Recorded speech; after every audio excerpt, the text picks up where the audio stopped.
Father of mine, tell me where have you been? You know I just closed my eyes. Hello. Hello, Ruby. Hey, how you doing? Good morning. How are you doing? Everything good over there? Yeah. Good morning to you. Yeah, everything is cool. Yeah. Well, so glad you're here. It was good talking to you last night. And yeah, man, we're ready to go. What's on tap for today, Dad? I know the leaves are getting ready to fall, and that's a big deal around your house. Well, we were warned about the heavy duty weather here. Yeah, it's been a little weird. I got thunder over where I'm at right now, and I don't know if you got any thunder where you were yesterday. Did you experience any of that? Yeah, we had last night. We had the thunder. Isn't it? And, but it's supposed to have some more today. Don't you live in an area where if there's one lightning strike, the whole community loses power? No, as a matter of fact, we haven't had any issues really with the power. Well, you did a few weeks ago. One time on a short, Yeah. Well, I hope it goes okay. Hope everybody's all right. Yeah, that's great. In the past we had really nasty stuff. Yeah, I hope that doesn't happen again. Oh, my God, yes. Yes. So how's everything going out there between yesterday and today? It did rain quite a bit last night. Yeah, wasn't bad. Wasn't bad at all. We had like bombs going on somewhere. The lightning, and the thunder. Yeah, it sure was. Dad, so what's on TV? What's on TV? Yeah. You mean right now? Yeah, it's like super loud. Oh, I don't know. Well, she got the talk going. I don't know what to do with this thing. Yeah. I got to get her to do this. Yeah, if she could turn it down a little, it's kind of like... Oh, we're going to shut it down. Hold on a minute, honey. Joanne? That's okay. That's okay. Wait a minute. Yeah. Joanne? Where the hell are you? Oh, she went out. Maybe I can do it. Hold on a minute. Yeah, there's a button that says power. No, it's just loud. Oh, boy. Hey, that's okay. Well, you're great today. I don't know what else should do one. Wait a minute. I'm sorry about that. Yeah, that's okay. Don't worry about it. Take your time. It's okay. Turn the TV down. Well, you can't say it like that. You gotta say please. Well. Say, honey, can you please turn the TV down? She's getting it. Okay, we're done. Hey, that's okay. Don't even worry about it. It's done. Yeah, I know, but I don't want. I mean, okay. Oh, hey, this is a show, man. Okay. Well, now we're ready. So, Dad, Aram writes in. He's got a question for you. Huh? Aram has some questions for you. Are you ready? I'm ready. Okay. Aram says, "Good morning." Good morning. And then he writes, during a week, how many times should a family go out to eat at restaurants if the family is not wealthy? I don't think if they haven't got the funds and all that, they shouldn't be going out to eat at all. They should go buy some stuff to cook at home and, Yeah. Dad, are you near the phone right now? It sounds like something's different. Oh, no. Put it up to your mouth, Rob. Wait a minute. Huh? Put the phone up like this. Yeah. She says put the phone... Up to your mouth. Yeah, like you're talking on the phone. Hold on a minute. Oh, my goodness. You're having a bad day. It's okay. It's okay. Okay. Okay. I don't know what it is. I never did have to hold the phone anywhere. No? Yeah? How is this now? Sounds great. Oh, okay. All right. I guess that's what it was. Joanne knows what she's doing. Okay. Yeah, she's in charge. I love it. No, I'm the same way. Whenever there's something I need, I just yell out, Diana. Hey, listen, I only live here. No, I don't cook. I don't do nothing. Hey. If we didn't have our women, we wouldn't be taken care of. Oh, that's for doggone sure. Oh, my God, yes. That's why you have to be nice to your ladies. You can't, because they take care of us, right? Well, I have no other choice. I get beat up.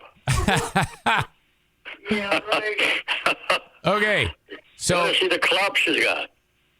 Aram's had asked about going to restaurants. How many times a week should a family go to eat at restaurants if the family is not wealthy? And you said none. Not at all. You got to buy some food, bring it home. Uncooked food, and cook it and eat it. Do you think that if a family goes out to eat at Applebee's a few times a week, that they're considered wealthy? I don't think I consider them wealthy, but I think it's foolish. It is foolish, but I think that if Definitely. if my neighbor goes to Applebee's a couple times a week, it would be silly to say, to ask, hey, are you like a millionaire because you go to Applebee's? That's silly, right? Absolutely. This is hard times. Yes, yeah. And the money that goes into that, my God. Hey, think of it this way. If you really want to be a generous person, take the money that you're going to go spend in a restaurant and feed some hungry person. There you go. People love that. Now that's great. This is ridiculous. All right. We got to help each other, Aram also says, Dear Meathead, I have a friend whose vocal cords were injured in a surgery, and now he talks with a really deep voice. And he has another friend who made fun of his deep voice. What do you have to say to that guy? I think just ignore the hell out of him and try to avoid the guy. That's all. I love deep voices. Joanne loves deep voices. Now, I'm talking to you right now. Have I got deep voice? No, you've got yes, you have a deep voice, but this guy's voice apparently makes him sound like a caveman. Yeah. I don't know. Hey, if that's his voice, his natural voice, he can't avoid it. Well, What else is he going to do, Yeah, or either that or maybe the guy just made up a story that his vocal cords got hurt in surgery just because he's got a silly-sounding voice. Well, I don't know what his motives are, but it is what it is, Gotcha. All right. Brian writes this. Dear Meathead, is pro wrestling a real sport or merely a hobby? I think pro wrestling is, to beat each other up the way they do it, body is taking a toll. I think it's foolish. I really do. Have a regular type of sport. But is it for wrestling? Wrestling is a sport. It's a sport. You're saying pro wrestling is a sport. That's the one where they like body slam each other and hit each other. No, I don't mean that. I mean actual wrestling. Okay. The sport wrestling. What about the type like with Hulk Hogan and they jump from the top rope? No, that's stupid to me. But somebody's getting injured. Yeah, I think it's stupid too. And people who like it are probably morons. I cannot tolerate that kind of thinking, Yeah, that's just ridiculous. I was just thinking, a couple of days ago something happened. I was cleaning the yard outside of the house, the street and all that. Yeah. And then the yard cleaning, and then my neighbor showed up. Yeah. Didn't show up. He just on his street. Yeah. On his side. And I yell, hi, Bill, and hi, Bill, hi, Rob. Yeah. And he's running right in his house. I cannot understand. I said hi, Bill, with such a lot of love. I don't know why. Yeah, you were like, hey, Bill, how are you? Yeah, really, And then, and also, in conjunction with that, he's got a stepson that lives with him. A real nice kid. Could be a nice kid, but he's got a really bad mouth. Okay. And I try to avoid him. Now, he happened to be working with your other brother. What's his name, Joanne?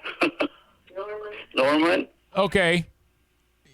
Not Norman. Yes, Norman. Yeah, it is. Okay. And I never did introduce Norman to him in any formal fashion or conversation that I got a son named Norman and all that. Okay.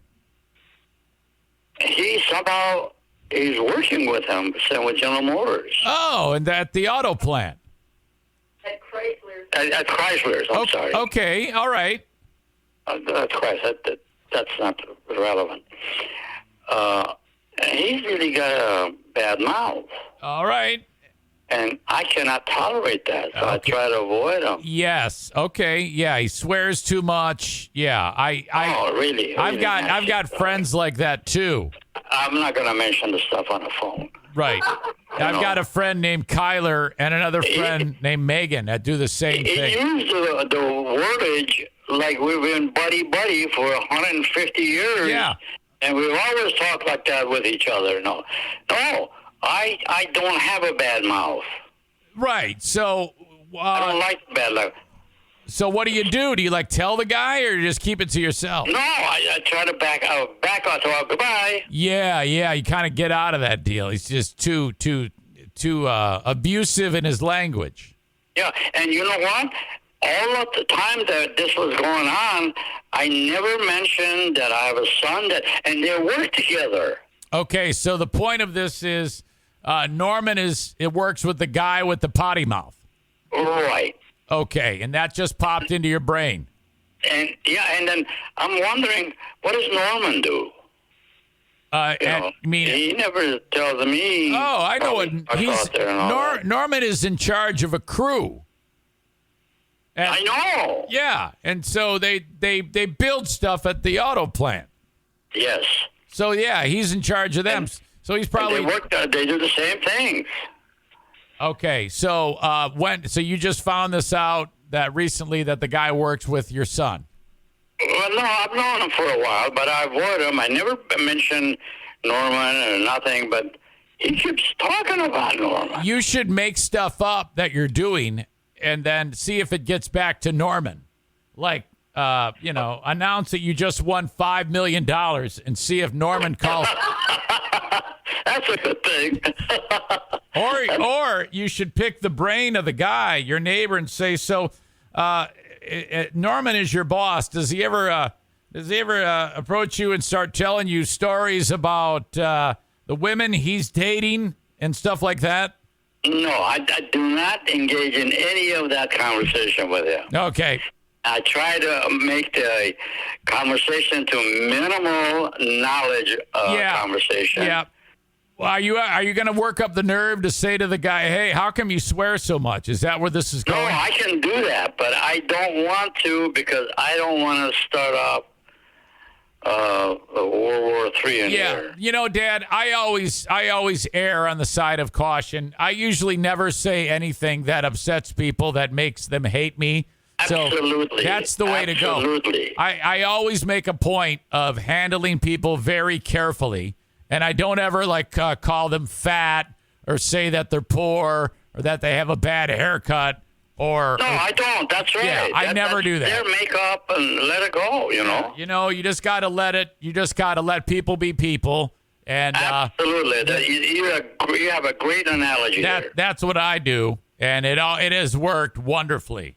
You know, going around knocking people because of what they do, what they have as a habit, is not a norm to live with. To make fun of an audience member's wife's teeth would be a horrible decision on my part. That's why I would never do that. I listen. I really do when it comes to this kind of conversations.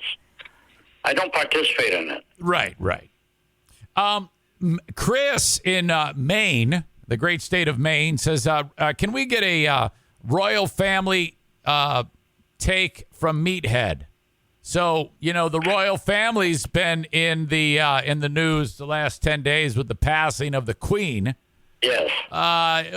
What have been your thoughts seeing this all happen, Dad? It seems like it's been an enormous news story. Well, first of all, this situation of the European type of a style is a total different style for us. Well, the Queen was highly respected. Correct. And then, I mean, why do you want to make any comments? Well, I mean, I was just, how did it make you feel seeing that a big celebration of her life? You know, they're walking through the streets with the coffin. People are waiting in line 24 hours to see her. It was incredible.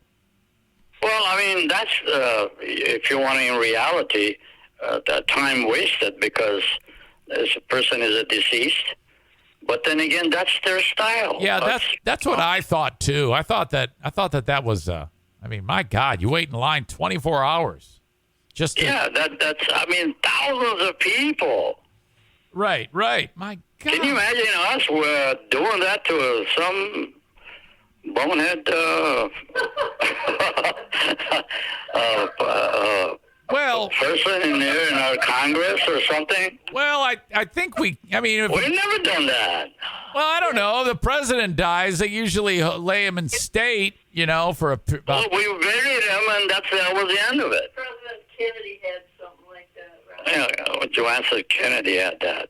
Yeah, that was an ugly one right there. That was rough. Yeah. Shot him in the head. That was rough. I think my analogy is this: let's say that I died, okay? Yeah. Whatever I decided that I wanted to be dead with, like put it in a campfire or something. That's the way it is. And be done with it. So yeah, if don't drag it on for 12 days. And, have you now? Do you have a will? No. You have not written a will? Joanne says. Sure, Joanne says I got a written will. Yeah, some people like I do. Some people's wishes might be cremated or ashes spread everywhere or something like that. I do. That I do. Do you are you able to reveal what that is, or is that a secret? It's not a secret. You want to be cremated. I want to be cremated. Yeah. What can we do with the ashes? Can we spread them up north? Do whatever you want to do. Divide them up. Divide them up. Sell it. Leg here, toe there. Yeah. Leg here and toe there. Okay. And, Yeah, I think that's awesome. I'm all for it. I think that would be. Oh my God, that's a person that died. Now, Dad. Hey, half of these people didn't even love each other when they were living. Now you said something about throw on the campfire. Do you want us to burn your body on the campfire? Is that what you're suggesting? Whatever it turns you on. I want to know the difference. This is a great. No, I say campfire because it's the cheapest way to go. Florida. This person, Florida man, has a comment, and he says, Ruben is going to give all of his silverware and plates to the police station in Iran. Hey, as a matter of fact, that's a good idea. Because they always used to knock on our door to borrow paper or I know. We know. Plates, silverware and all that. And never, sometimes we didn't even get it back. That's a great comment. That's a great comment to be sure. All right. One more follow-up on the whole Queen thing. Are the royals, like King, Queen, royal family, are they important public figures? Do you think? It's important because of their tradition. In England, they are. In England, it's very important. That's what they like to do. And I don't think it does not require any ridicule from any source. Let it be. Let it be. Yes, that's what the Beatles said. Follow the tradition, have the funeral done with, and that's the end of the line. All right. Okay. People like to make issues out of things. Hey. Well, I don't know if they're making an issue about that. There have been a few conversations that have taken place about various things that if it's a tradition, that's a great thing. Follow the tradition, be done with it. All right. I have a question from Travis, who writes in from time to time. He says, actually, Meathead, I don't need any advice. I just enjoy hearing about your escapades in your early years. Do you have a story you could share? And I don't know if this is going to pop in your brain, Dad. He says, your first experience going into a McDonald's restaurant. So you come to the U.S., you've never been to a McDonald's restaurant. There had to have been a first time. Do you recall that? No, I really have no recollection of it, but I ate, what was that, Joanne? Hot dogs and apple pie for a long time. I remember. Because that's the only thing I knew what the words were. So you leave the boat, Ellis Island, and they said, what is your name? And you said hot dog and apple pie. No, that's not it. But when it came food time, you really put a lot of laughter in that one. That was good. I knew about that's my feeding point. I can eat that 3 times a day. Wow, so that's a lot of hot dog. That's a lot of the same food. So it was fruit. You know, this is spectacular because you didn't really know even any English, right? I knew some. Apple pie and hot dogs. Apple pie, hot dogs, and you were able to sum. I'm always blown away in that part of the story about with it being so in a new place with no real support group in New York. You managed to make your way to Michigan somehow. That really was a tough way to go, you know. And then the top of it all, the worst part of that was my mom there was a very expensive carpeting. I don't know how he managed to put it in his huge suitcase for me to sell it and survive with the money. It was a fine handmade rug from Iran, which is that's what one of the things they were known for. And so you totally, and guess what I sold it for? How much?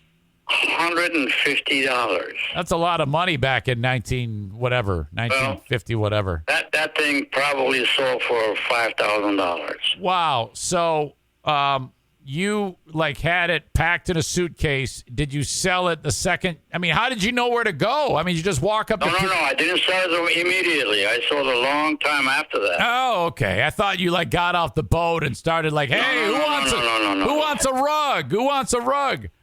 No, I took it, and I knew where the rug store was. Later on, when I developed knowing what stores are and so forth, I put that on my shoulders, went out to the stores that would buy that. Oh, my God. And he really stole it from me.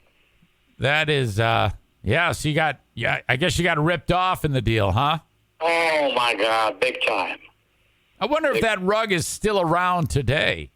I don't know. I have no clue. Mm-hmm. I remember walking the road with that sort thing on my shoulder.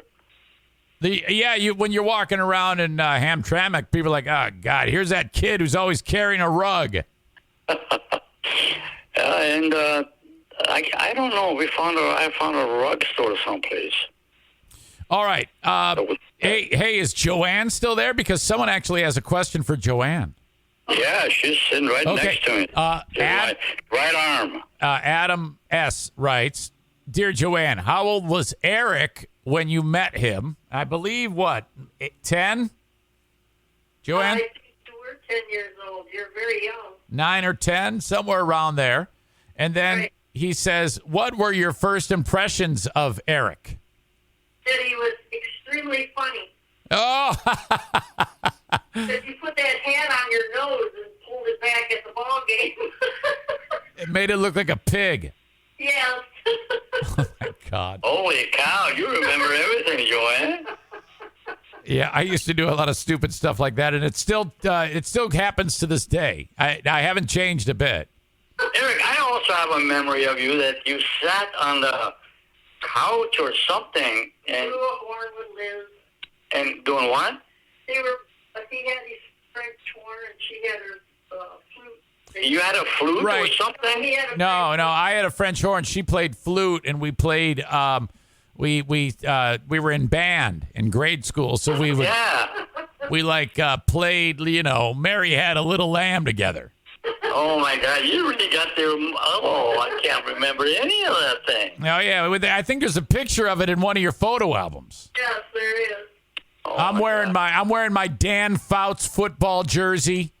Yep. She's got her giant hair. Oh boy, and then- you guys, you remember all of these things. Adam says again. He writes to Joanne, "Were you glad that Eric was at his mom's house most of the time?" No, we really enjoyed having you. Oh Yeah. yeah, he really was. I enjoyed that. Yeah, that was. I always had a good time. I never, how sometimes you hear from the perspective of a stepchild that they didn't really look forward to going over to like hang out with their step family. I never felt that way. I always enjoyed that. That situation never occurred. No, I didn't have a bad time. I don't know if I can speak for Jim, but I don't know. Maybe it had to do with my age, but I always enjoyed it. I remember you sitting on that couch, remember? Yeah, and I remember that I would have a good time visiting, and then, man, I'd go home, and I had to act like I hated it. Because my mom, if I came back and I was like, oh, my God, we had so much fun, man, she was in a bad mood for a week. Yeah. She was, oh no. Well, yeah, I mean, after all the pain kind of subsided, you were able to kind of like regroup. You met Joanne. You went on with your life. Well, she wasn't so lucky. So, I mean, she was very, very jealous by that. Oh, wow. But, wow. that's the way it goes. That's right. Yeah, but she remarried. She got a guy. Eventually, it took a while. But those 10 years from 80 to 90, oh, boy, those were some rough ones. Yeah. But I remember you sitting on top of the counter, a little boy. Yeah. When I passed the information that I'm leaving. Yep. He said, "That's it. Can't take it." And I actually remember that. That was only 8 years old, but I do remember that moment. I do remember that. But all right. Anyway, Meathead Adam writes a question for you, Dad. How old were Joanne's children, daughters, when you met them? Do you know Susie, Lizzie, and Nikki's ages when you met them? Well, Susie was 18. Sue was 18. Lizzie was 10, I think, or 11. She was a year older than you. Yeah. So that would make Nikki like 8 or 9, right? Yeah. Nikki was about 8. Okay. All right. Okay, so there's that. And then he asks, did you play a role of surrogate father to those girls? No. You didn't act. No. You did. You were very fatherly to them, weren't you? I was fatherly. Yeah, that's what he's asking. Yeah. Yeah, that was. Yeah, I took responsibility for them. In fact, that still remains true to this day. Well, not so much. Then. Well, I'm cautious. I want them to be cautious. Well, they've all moved on with their own. I mean, they're all older with their own families and stuff. But when they were very young, you kind of had to But you see, they all made good choices. Have great husbands. It's just the whole family is great. Yeah, we're the Brady Bunch, these. Yeah. Now I have a granddaughter now. What's that? It's Chloe. Great granddaughter or daughter? Chloe is your granddaughter. Granddaughter. What? She brings in with this little puppy. Yep. That puppy rules the roost in his. I know it. I've seen it. I've watched it. It's she takes that thing everywhere. And there's no restrictions. All right, Dad. Let's. I got one more question for you. It's a gentleman by the name of Nick, and he writes, Ruben, my 5-year-old is getting picked on at school. He is very gentle. The teachers tried talking to the bully, but it still keeps happening. The bully punched my son in the eye. My wife is trying to work it out with the teacher. Nick continues, I am not a fighter. but if I am pushed, I will. I want to kick the kid's ass. No. I want to tell my 5-year-old son to kick the kid's ass. Is this too harsh? Signed, Nick. You shouldn't do that. Fighting fire with fire, no. I think you got to lodge a major complaint toward the educational system over there, the school, and let the kid know that, hey, it's not a good thing to do what you're doing, and give him some punishment. Yeah, I know, but that takes a long time. I mean, if one 5-year-old goes up to the other one and puts it right in his eye, that's the end of the problem. Oh, well, I mean, that's bad news. In fact, if anything, I honestly would say the only way this can be 100% remedied, move your child from that school. Oh. I remember there was a time years ago when, if anybody did that to us, you would actually go to the school. I would. In fact, I did that. I know you did. Mr. Petrosella. I was there when you threatened him. I told him, I said, if you can't be controlling that, major problems are going to come up. Oh, yeah. That was. Yeah. I really would. You've come a long way, Dad. Well. All right. That's the way it is. Yeah. Well, listen, I'm out of questions. Do you have anything you want to wrap up with? Not really. I'm just sitting here. We're looking for nasty weather here. It was a pretty nasty weather last night. Tickle your ass with a feather. So, quite a bit of rain came out, which is all right. All right. Okay, Dad, I love you very much. You guys are the best. I'm going to cut this off. Love you back. I love your audience. They're wonderful people. Yes, they are. I wish they all live around here next to me. I know. I wish so. I wish that was so. Okay, guys. I'll talk to you. I love you. Thanks for your call, and we'll talk to you later. All right. See ya. And the cats in the